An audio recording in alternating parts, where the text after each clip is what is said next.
When the Under Presents starts, you're in a dark, muddy wasteland. Mysterious magical goo covers your hands as though you might have risen from the dark mud beneath you, and you learn that you can snap off the mud, revealing your hands under the goop. 2 bracelets later, you're taught how to use the game's unique method of movement, referred to as scrunching.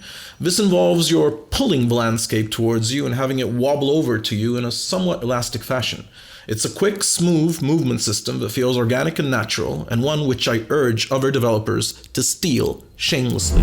You travel from the murky, dark world to a desert of sorts, only it's a desert with ruins. A destroyed building here, the remains of a downed ship, some rocky ruins, an apparently old plane fuselage. They all seem to be remnants of some past events, and they all hold some kind of mystery. At the center of desolation is a small theater that wouldn't look out of place in a well-worn Vegas hotel.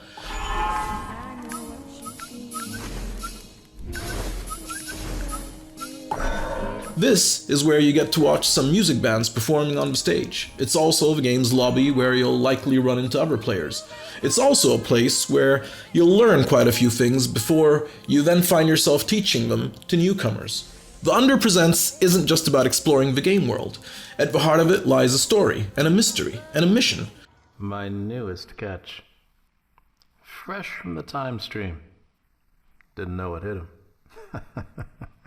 You're introduced to the Aikman, which is kept in a bottle, by the Under, shortly after you begin your playthrough. You can return to it whenever you want by using your mask in any of the photo booths liberally littered around the game world.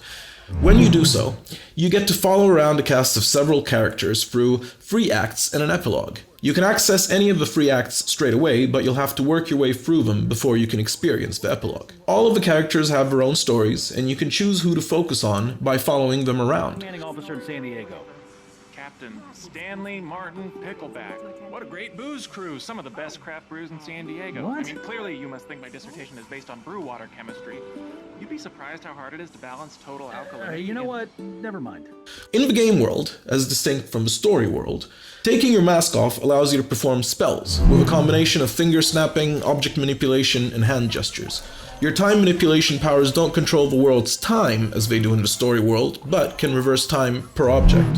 In the story world, taking off your mask allows you to control time, winding it backwards or forwards. More importantly, it allows you to navigate through time to important plot points that you can learn how to influence. When you first encounter the Aikman, its fate is sealed, and all the passengers are doomed. As you watch the story occurring throughout the ship and around it, you'll get to know the whole cast of characters. You're an immaterial ghost on the ship when you have your mask on, and don't seem to be able to do much other than watch as they die one by one. This theatrical performance gets gamified when you start learning how to influence the characters, and by doing so, affecting their fates. In most cases, this involves solving surreal puzzles happening in surreal environments, a dreamscape of their minds. The Under Presents utilizes the quest well, playing to its strengths and surprising its visitors in many ways. The graphics are stylized and exceptionally well directed. It's colorful and pleasant, sometimes beautiful, and occasionally disturbing, haunting, or creepy. The sound effects are sparse but not lacking. Everything has a tactile feel with great use of haptics. The world around you is interactive. You can hold things and play with them. And even in the story world, while in ghost form, you can interact with ghosts of the objects around you. You're never made to feel detached from the game. One of the game's unique features is the many performances it hosts, and which you can witness in the main Vegas-like theater hall. Since launch and until March 2020, the game features live actors who enter the game world and interact with regular users. The presence of real actors engaging in real time provides a crisp edge to the title. It really does feel like a game-changing innovation in virtual reality entertainment. The Under Presents handles its social aspects with some trepidation. Although limiting your communication to gestures and snaps, this still doesn't detract from the quality of engagement and can result in meaningful interactions. There's no killing in the Under Presents, and the closest you get to platforming is when you're teleporting across shipping containers to read pages out of a book. It has puzzles and motivates you to solve them without demanding that you do. The Under Presents doesn't make you want to beat it as much as it's asking you to enjoy it and get involved in it. It wants you to bask in its weirdness, to explore its surreal locations, and to play around with it in the hope that you'll discover even more of it.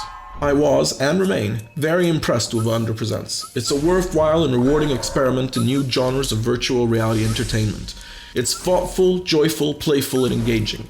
A title that can only disappoint gamers who demand that games conform to their expectations. The Under Presents is one of the best things I've ever experienced while wearing a headset.